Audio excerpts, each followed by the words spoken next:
Welcome students, दी red trap chapter के आपके part 3 में आज स्वागत है। और हमने उस स्टोरी को जहाँ पर कि आपको पता होगा, हमने पिछले पार्ट में पढ़ा था कि वो जो चूहेदानी बेचने वाला है वो एक लोहे के कारखाने में शरण लेता है और रास्ता भटक जाता है तो और वहाँ पर एक उसका जो मालिक है वो आता है और उस समय वो वहाँ पर लेट रहा होता है, आराम कर रहा होता है। अब वहाँ से आगे naturally the first thing he saw was the tall ragamuffin who had eased his weight so close to the furnace that steam rose from his wet rags.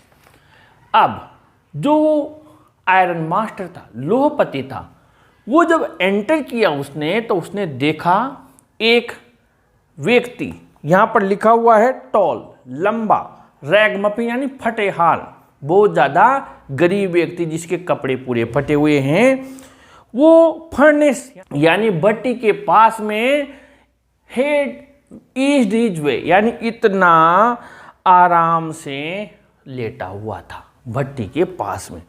उसने देखा और उसके जो कपड़े थे, चितड़े थे, उनसे स्टीम यानी भाप निकल रही थी, रोज यानी निकलना, क्योंकि सर्दी की वजह से वो क्या है थोड़ी थोड़ी बारिश तो कपड़े गीले, तो क्या हो रहा था जैसे आग के पास गए तो स्टीम निकल रही थी, भाप निकल रही थी। The iron master did not follow the example of the blacksmiths who had hardly deigned to look at the stranger.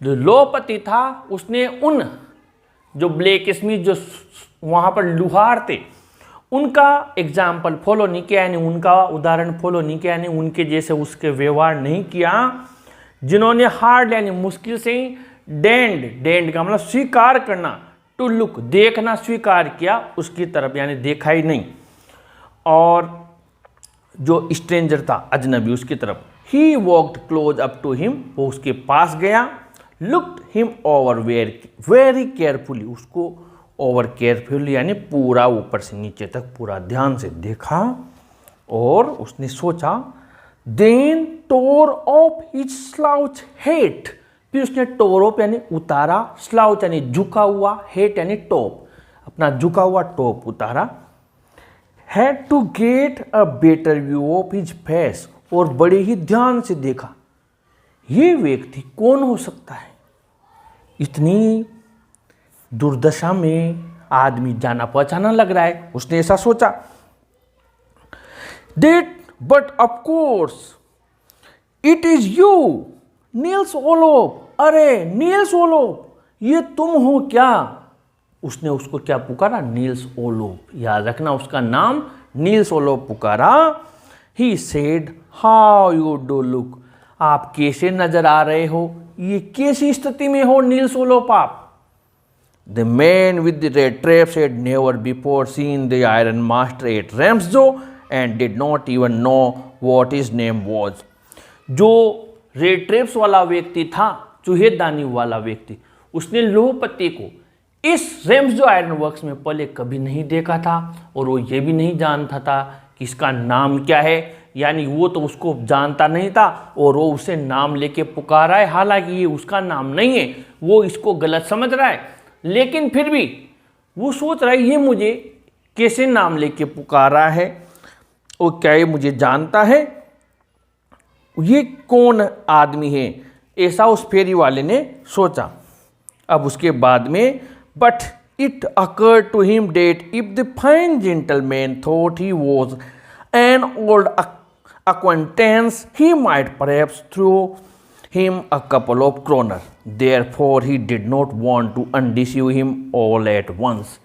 In line को अंडरलाइन कर लें आप, बहुत ज़्यादा मोस्ट इंपॉर्टेंट क्वेश्चन बनता है कि जो पेडलर था उसने आयरन मास्टर को अनडिसीव क्यों नहीं किया। Why did the peddler not undeceive the iron master or try to undeceive the iron master? लोहपति को अनडिसीव क्यों नहीं किया, यानी हकीकत क्यों नहीं बताया, उसका भ्रम क्यों दूर नहीं किया, ये बात है। उसने सोचा कि ये जो फाइन जेंटलमैन है, बहुत अच्छा भद्र व्यक्ति है, जो उसे उसका ओल्ड अक्वेंटेंस समझ रहा है। अक्वेंटेंस यानी परिचित, पुराना साथी समझ रहा है, परिचित समझ रहा है। He might perhaps throw him a couple of kronor, हो सकता है कुछ क्रोनर यानी वहां की मुद्रा, पैसे उसकी तरफ थ्रो करते, फेंक दे।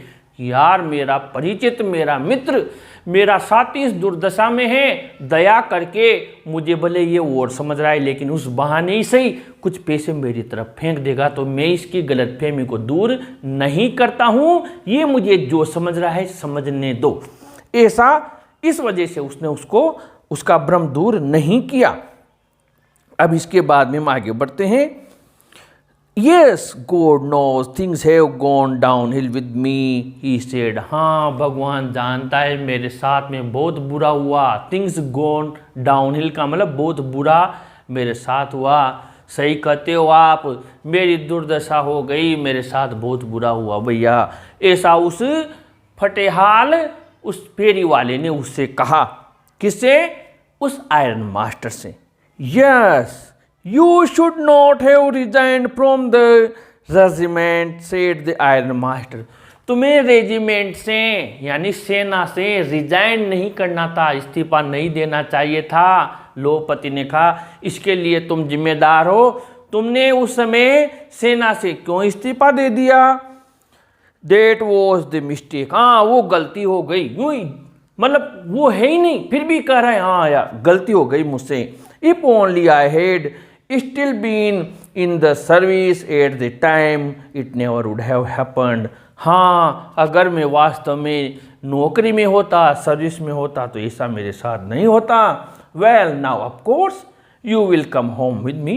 चलो कोई बात नहीं, अब आप मेरे साथ घर चलिए। अभी आपका मित्र है और हम आपको साथ ले चलते हैं। जो हुआ आप तक कोई बात नहीं, ऐसा मित्र ने कहा। लोहपति ने कहा फेरी वाले से कि मेरे साथ चलिए। To go along up to the manor house and be received by the owner like an old regimental comrade, that however did not please the tramp. Tramp यानी घुमक्कड़। इतना टू गो अलोंग, उसके साथ जाना। मैनर, मैनर हाउस यानी सामंत, बड़ा व्यक्ति, rich व्यक्ति, उसके घर जाना। And be received by the owner, और मकान ओनर यानी मालिक के द्वारा रिसीव करना, सम्मान से घर ले जाना एक पुराने ओल्ड रेजिमेंटल कॉमरेड यानी साथी को। हाउएवर हालांकि, did not please the tramp, उस घुमक्कड़ को ये चीज प्लीज यानी अच्छी नहीं लगी। अब क्यों अच्छी नहीं लगी? साथ ले जा रहा है, सम्मान दे रहा है, यूं ही इधर उधर घूमा फिर रहा है, मारा फिर रहा है, उससे तो कितना अच्छा है, वो उसके साथ ले जा रहा है, उसके घर पर ले जा रहा है, बिल्कुल एक तरीके से बहुत बुरी जिंदगी जी रहा है, लेकिन फिर भी अच्छा नहीं लगा। आप समझ रहे होंगे क्यों अच्छा नहीं लगा? क्योंकि उस क्रॉप्टर के 30 क्रोनर चुरा कर आया है। आगे बढ़ते हैं। No I couldn't think of it, he said looking quite alarmed. Alarmed यानी पूरा अवेयर, पूरा कॉशियस यानी पूरा अपने आप को अलार्म कर लिया, सावचेत कर लिया कि नहीं। No I couldn't think of it, मैं ऐसा नहीं सोचता, नहीं मुझे नहीं जाना भैया। ही सेड, पूरा अलार्म्ड हो गया यानी पूरा एक तरीके से सतर्क हो गया।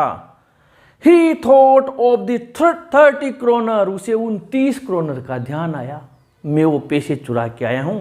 To go up to the manor house would be like throwing himself voluntarily into the lion's den, यानी to go up to the manor house, उस सामंत के घर जाना, बी लाइक उसी भांति होगा, थ्रोइंग फेंकना, हिमसेल्फ स्वयं को, वॉलेंटरीली यानी डेलिबरेटली, पर्पसली जानबूझकर, into the lion's den, lion's den यानी शेर की गुफा में अपने आप को जानबूझकर फेंकना होगा, क्योंकि पुलिस पीछे होगी और अभी तो मैं यहाँ छिपा हुआ हूँ, वहाँ जाऊँगा तो पकड़ में आ जाऊँगा, इसलिए उसने उसके साथ जाने से मना किया। ये भी क्वेश्चन बनता है कि why did the peddler refuse to go to the manor's house? He only wanted a chance to sleep here in the forge and then sneak away as inconspicuously as possible. वो चुपचाप वहाँ पर सोना चाहता था, एक मौका चाहता था, चांस कि मैं यहाँ सो जाऊँ और स्नीक अवे यानी चुपके से निकल जाना, इनकॉन्स्पिशियसली यानी बिना बताए सीक्रेटली वहाँ से स्नीक अवे यानी निकल जाऊँ एज पॉसिबल, जितना संभव हो। The iron master assumed that he felt embarrassed because of his miserable clothing। Iron master ने सोचा, अज्यूम करना, इमेजिन कल्पना की, डेट की, ही फेल्ट ये सोच रहा है, एम्ब्रेस्ड यानी शर्मिंदा महसूस कर रहा है, एम्ब्रेस्ड यानी शर्मिंदा महसूस करना, शाय फील कर रहा है ये, because of is miserable clothing, इसके पास में बड़े दयनीय कपड़े हैं, तो बेचारा इस वजह से मना कर रहा है कि मैं वहाँ क्या अच्छा लगूंगा। Please don't think that I have such a fine home that you cannot show yourself there। कृपया ऐसा मत सोचो कि मेरे पास इतना सुंदर मकान है कि आप अपने आप को वहाँ दिखा ही नहीं सकते। He said, उसने कहा, एलिजाबेथ इज डेड, एलिजाबेथ अब नहीं रही, मर गई है। ये क्वेश्चन MCQs में पूछा जाता है। What was the name of the iron masters wife, पूछ लिया जाता है। 4 इंग्लिश अंग्रेजों के कोई से भी नाम दे दी जाते हैं, उनमें से एक एलिजाबेथ दे दी जाती है, तो आपको ध्यान रखना है उसकी पत्नी का नाम एलिजाबेथ था। Is dead as you may already have heard, आपने सुन ही लिया होगा कि एलिजाबेथ तो रही नहीं। माई बॉयज आर अब्रोड, और मेरे जो लड़के हैं यानी उसकी फैमिली में उसके बॉयज लड़के भी थे, ध्यान रखना, who were in the family या who were the members in the family of the iron master, तो यहाँ पर बॉयज भी थे लेकिन वो अब्रोड यानी फॉरेन विदेश में थे। And there is no one at home except my oldest daughter and myself, मेरे परिवार में, मेरे घर में मेरे सबसे बड़ी ओल्डेस्ट सबसे बड़ी बेटी है, एक्सेप्ट उसके अलावा, एक्सेप्ट यानी उसके अलावा, एंड माई सेल्फ मेरे अलावा और कोई नहीं है। We were just saying that it was too bad we didn't have any company for Christmas, हम बातचीत कर ही रहे थे कि इस बार क्रिसमस पर कोई अपनी कंपनी में नहीं है, कोई साथ ही नहीं है, कंपनी यानी कोई साथ ही नहीं है जिसके साथ हम क्रिसमस का त्योहार सेलिब्रेट करें। Now come along with me and help us make the Christmas food disappear a little faster, चलो जल्दी से चलो और जो क्रिसमस का भोजन हमने बनाया उसको डिसअपियर करते हैं, गायब करते हैं, थोड़ा सा तेज जल्दी ख़त्म करने में हमारी मदद करो, घर चलो। But the stranger said no and again no, कहेगा वो तो, बार बार कहा नहीं नहीं नहीं, क्यों? क्योंकि वो 30 करोड़ चुरा के आया है, जाता है तो पुलिस वाले उसको वहीं पर पकड़ लेते हैं, पिक्चर उलझ जाएगी। उसने सोचा भैया नहीं चलना। And the iron master saw that he must give in, उसने सोचा आयरन मास्टर गिव इन यानी हार मान लेना, ये नहीं मानेगा यार, ऐसे नहीं जाएगा, क्या करें? It looks as though captain von still prepare to stay with you tonight stern storm, he said to the master blacksmith and turn on his heel. जो मुख्य लुहार था जिसका नाम यहाँ पर स्टर्न स्टर्म आया है, कि ऐसा लगता है कि कैप्टन वॉन स्टेल आज रात यहीं पर प्रिपेयर कर रहे हैं, प्राथमिकता दे रहे हैं रहने के लिए। And turn on his heel, वो अपने पैरों पर घूम गया। But he laughed to himself as he went away, लेकिन जब वो गया तो हंसता हुआ गया। And the blacksmith who knew him understood very well that he had not said his last word, और वो जो मुख्य लुहार उसे जानता था उसने कहा, समझ गया, अंडरस्टूड बहुत अच्छे से कि उसने अभी अपने अंतिम शब्द नहीं कहे हैं, यानी अपनी हार नहीं मानी है। It was not more than half an hour before they heard the sound of carriage wheels outside the forge and a new guest came in, but this time it was not the iron master. It was not more than half an hour, आधा घंटा भी नहीं हुआ था, before they heard the sound, उन्होंने वो जो आवाज़ सुनी, carriage wheels, गाड़ी के वहाँ पर आने की, आउटसाइड द फोर्ज, कारखाने के बाहर। एक नया मेहमान आया, लेकिन इस बार आयरन मास्टर नहीं आया। He had sent his daughter, apparently hoping that she would have better powers of persuasion than he himself. उसने क्या किया, उसकी बेटी को भेज दिया। ध्यान रखना, दूसरी बार में कौन है, उसकी डॉटर। अपारेंटली हॉपिंग, ये स्पष्ट रूप से ये आशा करते हुए कि इसके पास परसुएशन करने की यानी उसको राजी करने की, मनाने की ज़्यादा पावर है, बेटर पावर है, ताकत है, ये उसको ले जाएगी मना के।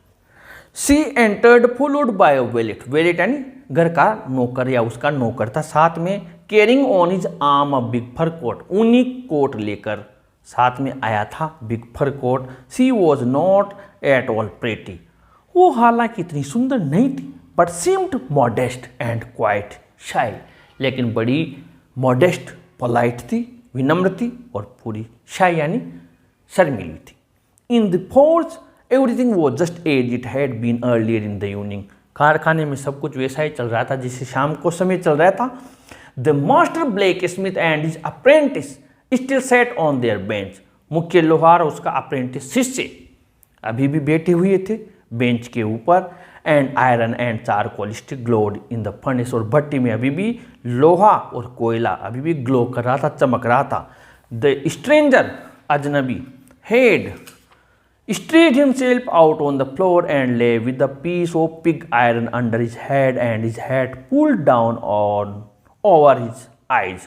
स्ट्रेच यानी अपने आप को फैला लिया अजनबी ने और उस फर्श के ऊपर, और एक पिग आयरन कच्चे लोहे का टुकड़ा तकिए के रूप में सिर के वहाँ लगा लिया, और अपने आंखों के सिर के ऊपर क्या किया उसने, एक उसने टोप रख लिया अपने ऊपर, आंखों के रोशनी नहीं आई इसलिए piece of under his hand and head pulled down over his eyes, आंखों पे रख लिया। As soon as the young girl caught sight of him, जैसे ही उस जवान लड़की को उसकी नज़र पड़ी, she went up and lifted his hat, उसके पास गई और उसकी टोप को उठाया। The man was evidently used to sleeping with one eye open, वो जो व्यक्ति था एविडेंटली यानी स्पष्ट रूप से, प्रत्यक्ष रूप से एक आंख खोलकर सोने का आदी था। He jumped up abruptly, abruptly यानी अचानक, फुर्ती से उछला जैसे टोपी हटाई, and seemed to be quite frightened, और डर गया। My name is Edla Wilmanson, said the young girl. My father came home and said that you wanted to sleep here in the forest tonight. मेरे पिता घर आए और उन्होंने कहा कि आप यहाँ रात में आज इस कारखाने में सोना चाहते हो। And then I asked permission to come and bring you home to us, फिर मैंने उनसे अनुमति मांगी कि नहीं मैं उनके जाकर लेकर आती हूँ। इसे कैसा होगा, कैसे हो सकता है जब आपके मित्र हैं और वहाँ जाकर अकेले सोएंगे रात के में, बिल्कुल भी अच्छा नहीं है इसी दशा में। I am so sorry captain, मुझे बहुत दुख है captain, that you are having such a hard time, आपको इतनी कठिनाई, इतनी परेशानी आपको महसूस हुई, इतनी परेशानी का सामना करना पड़ा। शी लुक्ड एट हिम कंपेंसनेटली, कंपेंसनेट यानी क्षतिपूर्ति करने के अंदाज में, वो जो कुछ भी हुआ उसकी बढ़ती पूर्ति करने के अंदाज में। विद हर हैवी आइज, भारी आंखों से। And then she notice that the man was afraid, फिर उसने महसूस किया आदमी बहुत डरा हुआ है। अब यहाँ पर क्वेश्चन आता है एडला ने क्या महसूस किया। Either he had stolen something or else he has escaped from jail. Most important line underline कर लेना, या तो ये कुछ चुरा कर आया है या फिर जेल से भागा हुआ है। एस्केप्ड यानी बचकर भाग जाना। She thought and added quickly, उसने ये सोचा और साथ ही जोड़ा, ये बात जोड़ी जल्दी से। You may be sure captain that you will be allowed to leave us just as freely as you came. Captain आप इस बात को लेकर श्योर हो जाइए, निश्चित हो जाइए, टेंशन ही मत कीजिए कि आप जैसे फ्रीली जा रहे हो वैसे ही आपको आने दिया जाएगा। ये उसको श्योर करने के लिए कि उसके साथ कोई भी गलत नहीं होगा, ऐसा उसने कॉन्फिडेंस में लिया। तब वो राजी हुआ। क्वेश्चन बनता है कि वो उसके साथ जाने को क्यों एग्री हो गया, आयरन मास्टर के साथ नहीं गया, एडला के साथ क्यों एग्री हो गया, उसके साथ जाएगा आगे वहाँ पर घर पर। लेकिन ये क्वेश्चन यहाँ आंसर आ रहा है, उसने ऐसा बोला आप टेंशन ना करें, only please stay with us over Christmas Eve, eve यानी इवेंट, क्रिसमस के अवसर पर आप तो हमारे साथ रहिए। She said that this in such a friendly manner that the rat trap peddler must have felt confidence in her, आ गई वो बात, उसने इतने फ्रेंडली मैनर तरीके से कहा, दोस्ताना अंदाज में, कि रेड ट्रेप पेडलर यानी फेरी वाला जो चूहेदानी बेचता था उसको उसके अंदर कॉन्फिडेंस आ गया, विश्वास आ गया। It would never have occurred to me that you bother with me yourself, may she said I will come at once. I would never have occurred to me, मुझे ऐसा तो लगा ही नहीं कि आपको, that you would bother with me yourself, Miss कि आपको मुझसे कोई परेशानी होगी। ही सेड, उसने कहा, I will come at once, और मैं तुम्हारे साथ चलता हूँ। He accepted the fur coat, उसने उस ऊनी कोट को एक्सेप्ट किया। Which the valet handed him with a deep bow, बड़ा झुकते हुए उस नौकर ने उसको दिया। उसकी नज़र में तो वो कोई फेरी वाला नहीं बल्कि कोई बड़ा व्यक्ति था, उसका मित्र है। Threw it over his rags, फटे हाल कपड़ों पर पहन लिया। And followed the young lady out to the carriage, गाड़ी तक उस यंग लेडी के पीछे पीछे चला गया। Without granting the astonished blacksmith so much as a glance, और जो वो एस्टोनिश्ड सरप्राइज्ड, कौन, लुहार, अरे इसको कहाँ ले जा रहे हैं, ऐसे दशा वाले तो सही कई सारे लोग आते रहते हैं, ऐसे फेरी वाले हैं, ये तो बिल्कुल ऐसी दशा है इनकी तो भिखारियों जैसा है, इसको कहाँ ले जा रहे हैं, तो एस्टोनिश्ड हुए। विदाउट ग्रांट यानी नज़र डाले बिना, उनके जैसे उन्होंने उसको बिना देखे अनुमति दी थी, ऐसे ही वो भी उनकी तरफ बिना देखे बिना नज़र डाले ही, जो आश्चर्यचकित थी, उनको बिना देखे चला गया। अब यहाँ से आगे जब वो घर जाता है, जब वहाँ पर लाइट होती है, रोशनी होती है, और वो लोहपति उसे पहचानता है, उसके बाद में वहाँ पर बहुत तेज इनके बीच में झगड़ा होता है कि तुमने मुझे धोखा दिया, और बहुत कुछ अभी इस चैप्टर में होना बाकी है, लेकिन ये सब हम अगले पार्ट में पढ़ेंगे। आप स्टोरी को कंटिन्यू पहले पार्ट से पढ़ते रहिए, ताकि जब हम क्वेश्चन आंसर करेंगे तो ये चेन बनी रहेगी, तो आपको क्वेश्चन आंसर लिखने में आसानी होगी। इस वीडियो को ज़्यादा से ज़्यादा शेयर करें, ज़रूर लाइक करें, और अपने चैनल को भी ज़रूर सब्सक्राइब करें स्टूडेंट्स। Thank you.